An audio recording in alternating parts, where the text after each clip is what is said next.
friends, myself Advocate Deepika. So today we are discussing भारतीय साक्ष्य अधिनियम 2023. हमने ऑलरेडी 106 तक सेक्शंस कर लिए हैं. आज हम करेंगे सेक्शन 107. हम कर रहे हैं part 4 production and effect of evidence chapter 7 burden of proof.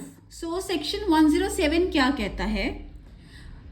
Burden of proving fact to be proved to make evidence admissible. Burden क्या है कि burden of proving fact to be proved. जो फैक्ट तुम बता रहे हो उसको प्रूव करो कि जो तुम एविडेंस दे रहे हो वो एडमिसिबल हो. इसकी सबसे ज़्यादा जो ज़रूरी है जिससे हम ये सारा सेक्शन समझ लेंगे उसकी एग्जाम्पल है डाइंग डिक्लेरेशन. कहते हैं ना कि मरता हुआ जो आदमी है वो झूठ नहीं बोलता.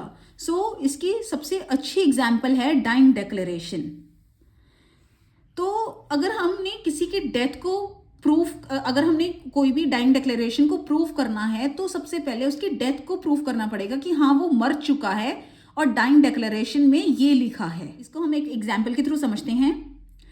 ए telling that murder of B done by D.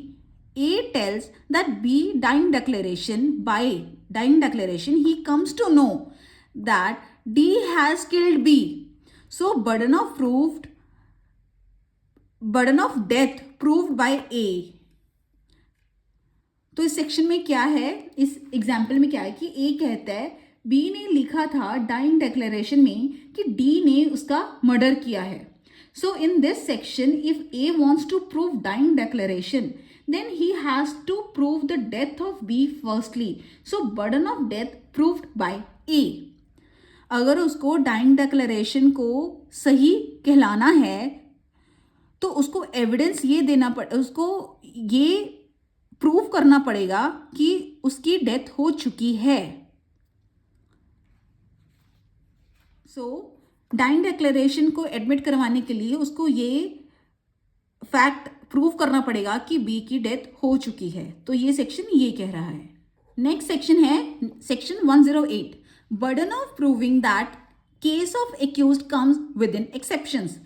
इसमें क्या है कि जो भी इंसान एक्सेप्शन के अंडर अपना केस लेकर आना चाहता है बर्डन ऑफ प्रूफ उसके ऊपर है.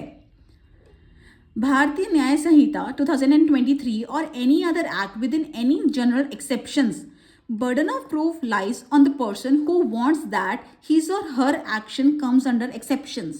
इस सेक्शन में क्या है कि भारतीय न्याय संहिता 2023 में या किसी और एक्ट में एक्सेप्शंस हैं, for example general clauses act और any other act. If you want to prove that your act comes in exceptions then burden of proof lies on the person who wants that his or her action comes under exceptions, who wants advantage of exceptions. So कोई भी accused ने ये अगर वो कहता है कि मेरा जो भी एक्ट है वो एक्सेप्शंस के अंडर है तो उसको ही प्रूफ करना पड़ेगा. ये सेक्शन ये बोल रहा है. So this is all for today's lecture. Next sections हम नेक्स्ट वीडियो में करेंगे. I hope you like this video. मैं ऑलरेडी आपको बहुत कंसाइज वे में सारे सेक्शन समझा रही हूँ.